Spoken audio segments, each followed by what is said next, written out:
Hi, I'm Lily, and before I get into my story, please don't forget to like and subscribe so you can hear more about how I faced one of the hardest nights of my life. This experience completely turned my world upside down, and I'm here to share it with you. Thank you for being here to listen. It all started on what was supposed to be a wonderful evening. The night was meant to be a celebration held at Mrs. Thomas's extravagant home. Her house was stunning, with its grand crystal chandeliers hanging from the ceiling, casting a beautiful, warm light all around. The dinner table was perfectly set, with fine china that looked like it had come straight out of a high-end store, each piece gleaming under the soft glow of the lights. It was the kind of family dinner where everyone was supposed to enjoy themselves, and I was genuinely excited. I had some incredible news to share. Recently, I had been promoted at work, and it was a big deal for me. I had been working hard in my marketing career for years, and this promotion to senior marketing director felt like a huge accomplishment. I remember standing in front of the mirror, making sure my dress looked perfect, smoothing out any wrinkles, and taking a deep breath. I was ready to tell everyone and expected that they would be happy for me. I imagined smiles, applause, and maybe even a toast to celebrate. As we started eating the appetizers, I felt nervous but also eager to share my news. I leaned over to my husband, Adam, who was sitting beside me, and whispered, "I have some great news to share." He gave me a nod and smiled encouragingly, letting me know that it was the right time to speak up. So I took a deep breath, turned to the rest of the family, and with a big smile, I announced, "I've been promoted to senior marketing director." But instead of the applause and excitement I was expecting, the room went completely silent. The smiles vanished, and everyone just stared at me. Mrs. Thomas, Adam's mother, who was sitting at the other end of the table, narrowed her eyes at me. Her lips pressed tightly together, forming a thin line of disapproval. She leaned in towards Adam and, in a voice just loud enough for me to hear, hissed, "Is this what we raised him for? To be overshadowed by his wife's career?" Her words cut through me like a knife. I glanced at Adam, hoping he would stand up for me, but instead, he seemed to shrink under his mother's gaze. The supportive smile he had given me moments earlier faded away, and I felt his hand, which had been holding mine under the table, slowly pull away. Trying to keep the mood light and salvage the moment, I smiled and said, "It's a great opportunity for us, Adam. The raise is significant and will help us in so many ways." But before I could finish, Mrs. Thomas interrupted me. Her voice was sharp and filled with judgment as she asked, "What about starting a family, Lily? Do you really think money can replace the joy of having children?" Her words hit hard, and before I could respond, Adam, who had been silent up until now, joined in. His voice had turned cold, much colder than I had ever heard it. "Yeah, Lily," he said. "When are you planning to slow down and settle into family life? This career isn't everything." I was stunned. My heart sank, not just from the words, but from the betrayal I felt in Adam's voice. This was the man who had always been proud of me, who had supported me every step of the way in my career. And now, here he was, siding with his mother against me. With my voice trembling, I replied, "I thought you were proud of me." By now, the main course had been served, but the joyous atmosphere from earlier was gone. The conversations around the table shifted to other topics, but the tension was still there, hanging in the air like a thick fog. The roast beef on our plates was simmering, but the tension between Adam, his mother, and me simmered even more. Adam's behavior became more and more hostile as the evening went on. Every glance, every word, was filled with disapproval, just like his mother's. It felt like they were teaming up against me, and I couldn't understand why. The people who should have been the most supportive were the ones making me feel small. Then, just as dessert was being served, something I will never forget happened. The waiter had just placed a beautiful piece of cake in front of me when Adam suddenly stood up from his seat. He grabbed his napkin and threw it onto the table with a loud thud. Everyone turned to look at him, shocked by the sudden outburst. "You should know your place, Lily," he said, his voice echoing through the dining room. "You're my wife, not my competitor." His words hung in the air, and I sat there in disbelief. The room, once filled with the warm glow of chandeliers, now felt cold and unwelcoming. I stood up, my heart racing, trying to steady my breathing. Being your wife doesn't mean I have to give up my dreams, Adam. I deserve respect, not this, I said firmly, my voice shaking slightly, but filled with determination. In that moment, something changed in Adam. Before I could react, he raised his hand, and in a sudden flash, one that would haunt my nightmares for years, he struck me across the face. The sharp sound of the slap echoed through the room, freezing everyone in place. The room fell into complete silence as I lifted a trembling hand to my cheek, feeling the sting of pain spreading across my face. All eyes at the table were fixed on me, wide with shock and disbelief, but no one moved or said a word. I didn't speak either. Instead, I turned slowly, pushing my chair back. The legs of the chair scraped loudly against the hardwood floor, a sound that felt like it cut through the silence. I began walking toward the foyer, my steps steady even though my mind was spinning. The sound of my heels hitting the marble floor was the only thing I could hear, like the steady beat of a drum marking my escape. I reached for my purse without glancing back. Not even once. I didn't need to. I already knew that what was behind me, my marriage, my life with Adam, was over.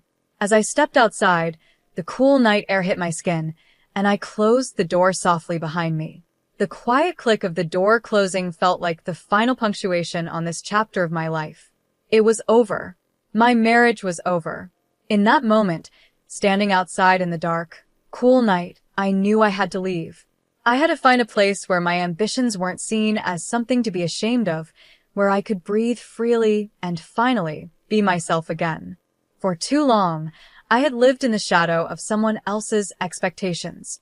Now, it was time to step out of that shadow and find my own way. As I drove away, I watched the house grow smaller and smaller in the rearview mirror, a strange mix of fear and relief swirling inside me. I was truly alone for the first time in a long time. But there was something else too, something new, a spark of hope, a sense of freedom. It was small, but it was there, flickering inside me like a light that had just been lit. I knew this was the beginning of a new journey, and for the first time in a long time, I felt ready to face whatever lay ahead. The next morning, I woke up in my small apartment, sunlight streaming through the windows. It felt like the first day of a new life, like everything had changed overnight. The events of the previous night still felt fresh in my mind, and yet, at the same time, they seemed distant, almost like they had happened to someone else. My phone buzzed with messages, friends reaching out after hearing whispers about what had happened. Messages of concern, confusion, and questions filled my screen. But I ignored them. I couldn't focus on explaining myself right now. There were more important things I needed to take care of. The first thing I did was pick up the phone and call the divorce attorney I had been recommended. My hand shook slightly as I dialed the number, but I was determined. When the attorney answered, I didn't hesitate. I need to file for divorce, I said, my voice strong. It's urgent. The attorney's response was calm and professional. Understood, they said. I'll prepare the initial paperwork. Can you come in this afternoon to go over the details? Yes, I'll be there, I replied. After hanging up the phone, I felt a small, victorious thrill. There was no turning back now. The decision had been made, and I was taking the steps I needed to move forward. At work, I tried to focus, though my mind kept wandering back to everything that had happened. My boss, Mr. Brandon, noticed my distraction and approached me with a concerned look. Everything all right, Lily? He asked gently. I'm dealing with some personal issues, but I'll manage. Thank you, I replied, trying to sound composed. If you need time off, just let me know, he offered. No, I'd rather keep busy. It helps, I said, giving him a small smile. He nodded in understanding. Well, let me know if you need anything. Thank you, I said, grateful for his kindness. As I returned to my work, I couldn't help but feel that despite the chaos in my personal life, I was taking control. The steps I was taking were difficult, but they were necessary. It was the start of something new, and while I didn't know exactly where this new path would take me, I was ready to find out. I threw myself into my work, finding comfort in the familiar tasks that helped keep my mind off everything going on in my personal life. The routine of my job was a welcome distraction, and my coworkers were incredibly supportive, which made it easier to breathe, even when the weight of my marriage falling apart felt overwhelming. "Hey, Lily, I heard about last night. Are you okay?" Mary, one of my closest friends at work, asked me, her voice filled with concern. "It's been tough, Mary," I admitted, trying to keep my voice steady. "But I'll get through it." Mary gave me a reassuring smile. "You're stronger than you think. And if you ever need a place to crash or just hang out, my door is always open. Don't hesitate to reach out." "Thanks, Mary," I said, feeling grateful for her kindness. "I might take you up on that. How about drinks after work?" "My treat," she offered, flashing me a grin. I smiled back. "That sounds perfect." Later that evening, over drinks, Mary and I talked about everything. I poured out my heart to her, sharing the details of my crumbling marriage and the emotional roller coaster I had been on. Despite all the turmoil and uncertainty, I found moments of relief in our conversation. Mary's presence and our laughter, even if just for a few hours, helped me feel like things would be okay. When I finally returned to my apartment, I checked my phone and saw several missed calls from Adam. My heart sank as I debated whether or not to call him back. After thinking it over, I decided not to. Instead, I sent him a text message that I knew I needed to send. "I've filed for divorce. Please respect my space during this time." I typed and hit send. His reply came almost instantly. It was full of desperation. "Can we talk about this, please?" "I didn't mean it, Lily. I'm sorry." I stared at his message for a moment, my emotions swirling. I knew what I needed to say. "I need space, Adam. Good night," I replied, keeping my response firm but brief. As I put my phone away, I felt a wave of mixed emotions wash over me: sadness, relief, anger, and something else. Determination. I was free now, or at least I was on the path to freedom. There was no turning back. I looked around my small apartment, which was simple but cozy. It was my space, my sanctuary. No one could hurt me here, and that gave me a deep sense of peace. This was where I could start fresh and rebuild. As I thought about Adam, I realized how much his own decisions had led us to this point. His mother's toxic influence had clouded his judgment, and in the end, he had pushed me away. It was sad, really, that he had let himself get caught up in someone else's views, but that wasn't my burden to carry anymore. That night, as I lay in bed, I felt something new stirring inside me. I wasn't just surviving anymore. I was stepping into a new phase of life. A phase where I could finally start living again. Tomorrow, I would be stronger, and the day after, even more so. This was just the beginning, and I knew I was ready for whatever came next. In the days that followed, I focused on my career with renewed energy. I threw myself into my work, becoming more involved in larger, more impactful marketing campaigns. My hard work didn't go unnoticed, and soon, my network began to grow as I connected with influential people in the industry. I was invited to host webinars and lead workshops, showcasing my expertise and leadership skills. My career was taking off, and I felt proud of how far I had come. One busy Sunday morning, I was sitting at my desk, reviewing campaign proposals, when my phone buzzed with an incoming call. Glancing at the screen, I saw it was Amy, a well-known contact in the marketing world.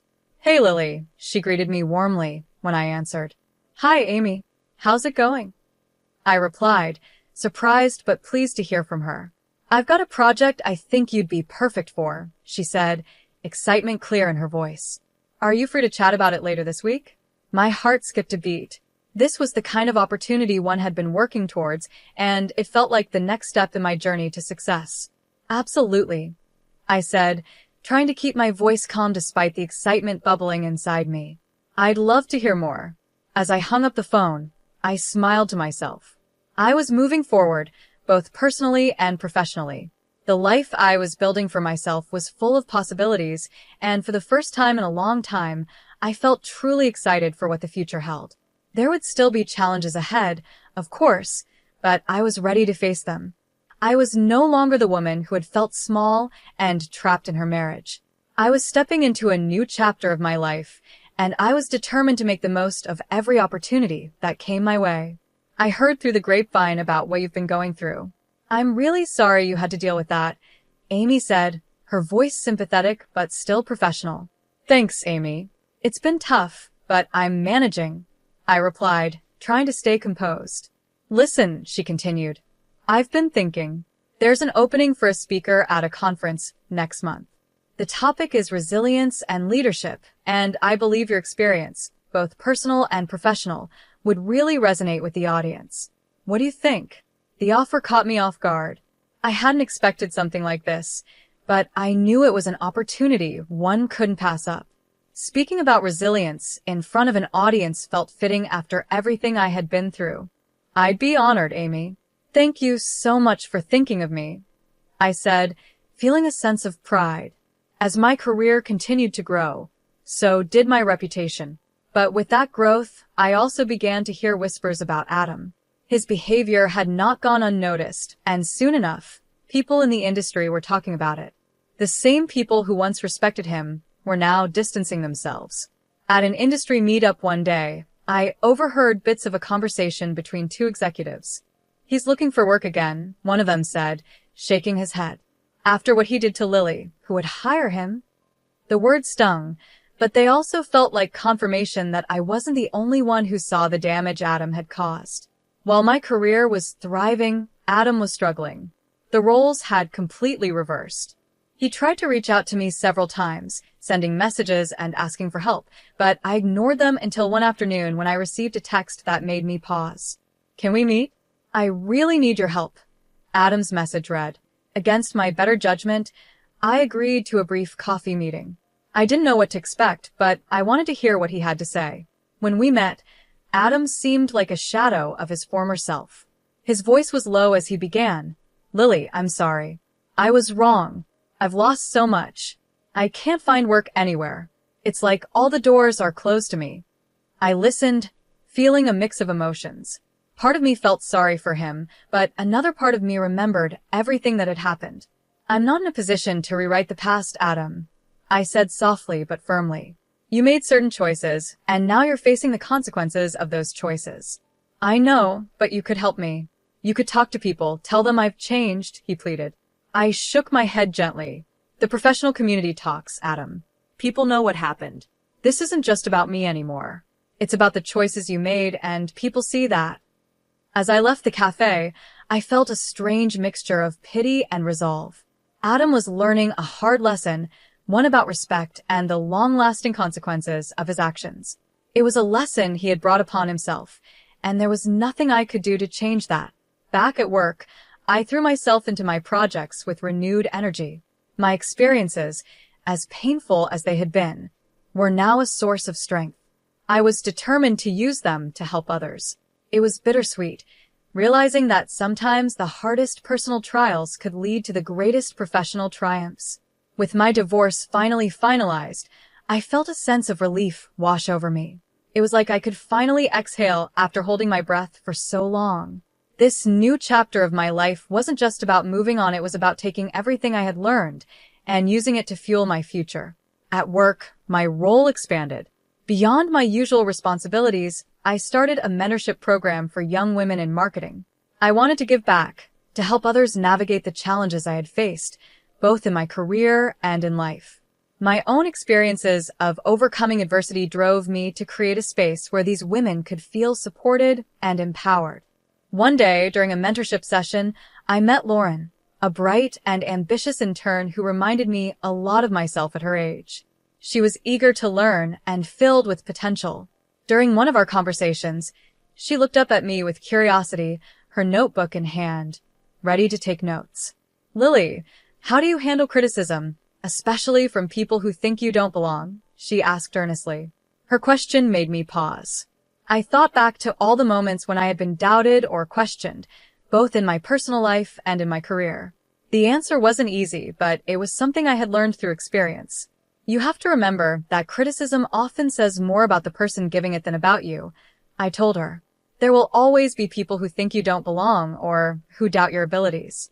But it's up to you to prove them wrong by staying true to yourself and your goals. Don't let their opinions define you. You belong where you are, and the only person who needs to believe that is you. Lauren nodded, a thoughtful look crossing her face. Thank you, Lily. That really helps. I smiled, feeling proud not only of the progress I had made in my own life, but also of the impact I could have on others. This was the new chapter one had worked so hard to create, and I was ready for whatever came next. I smiled at Lauren, encouraging her. You listen, you learn, and then you let your work speak for itself. Never let someone else's doubts become your reality. Instead, use those doubts as fuel to work even harder. Lauren nodded, quickly scribbling down notes. But what if it gets really tough? She asked, looking up at me. Then you reach out, I said. Lean on your network, find mentors, and never be afraid to ask for help. We're stronger together. I emphasized the importance of having support during challenging times. The mentorship program wasn't the only bright spot in my life. My social circle had also grown, and I was often invited to speak at industry events and social gatherings, where I shared my story and the lessons I had learned. At one such event, a networking dinner for top marketing professionals, I was approached by Scott, a former colleague who had heard about my recent achievements. Lily, I have to say, your talk was really inspiring, Scott said with admiration in his voice. How do you keep pushing forward after everything? It's about not letting your past define your future, I replied with a nod, accepting his compliment. Every challenge is just another stepping stone to something greater. As the evening went on, our conversation shifted from casual talk to a deeper discussion about potential collaborations. Lily, have you ever thought about writing a book? Scott suggested. Your story could inspire so many people. The idea intrigued me. By the end of the night, I had exchanged contact information with a publisher who was also at the event. It seemed like every social interaction was opening new doors for me, a clear sign of how far I had come. I couldn't help but feel proud of the progress I had made, both personally and professionally. As I continued to grow in my career, my confidence soared. I was leading workshops, running marketing campaigns, and becoming a voice for resilience and empowerment in the marketing world. Each speaking engagement and workshop wasn't just about sharing my knowledge, it was about healing myself. I was turning my past pain into lessons for others to learn from. After a long day filled with back-to-back events, I lay in bed one night, reflecting on just how much my life had transformed. I was no longer the woman sitting silently at that dinner table, suffering in silence. I had become a leader, a mentor, and a survivor. I had taken the difficult moments of my life and turned them into something meaningful. This wasn't just a new beginning for me. It was a vibrant continuation of a journey that I was proud to call my own. Months went by, and the memories of my past with Adam had faded into the background, overshadowed by the busy and fulfilling life I was living. I was focused on my future, and the echoes of that time were barely a whisper. But one afternoon, during a coffee meetup with Isabella, a mutual friend, those old echoes came back to life. Lily, Isabella began cautiously, Adam's been asking about you. He's really struggling, says he regrets everything. I sipped my coffee, letting her words sink in. People often regret things when they start to feel the consequences of their actions. I replied calmly. He wants to talk to you, maybe apologize. He seems sincere. Isabella continued, looking at me with a mix of hope and concern. I thought about it for a moment, but then shook my head. Isabella, I appreciate you telling me, but that part of my life is over. I've moved on, I said firmly. There was no room in my life for looking back. My focus was on the future, on the new opportunities and relationships I had built. Isabella nodded, understanding the finality in my words. We quickly changed the subject, leaving the past where it belonged behind me. Despite Adam's attempts to reach out through messages and calls, I had no desire to revisit that chapter of my life. The truth was, I had already come so far. My life now is full of promise, and I was surrounded by people who supported me and valued my growth. I wasn't the person who had once been trapped in a relationship that stifled me. I had become someone who embraced challenges, who thrived in the face of adversity, and who was determined to keep moving forward.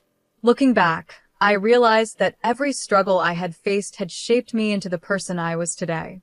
And as I stood at the forefront of my career, leading with confidence and empowering others, I knew that I was exactly where I was meant to be.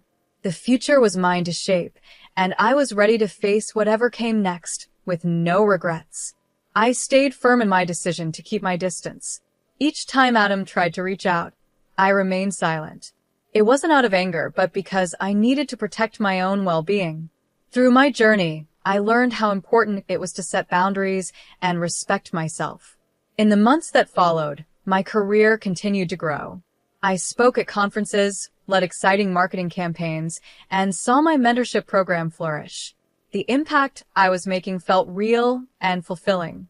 Sharing my story on different platforms inspired others who were also facing their own challenges. One evening, as I reflected on the past year, I realized how much I had changed. I hadn't just survived, I had thrived. My life was now filled with purpose and success. Knowing that Adam regretted his choices wasn't something that gave me satisfaction. Instead, it reminded me of the serious consequences of disrespecting others. As I closed my journal, which was filled with plans and reflections, I felt a deep sense of peace.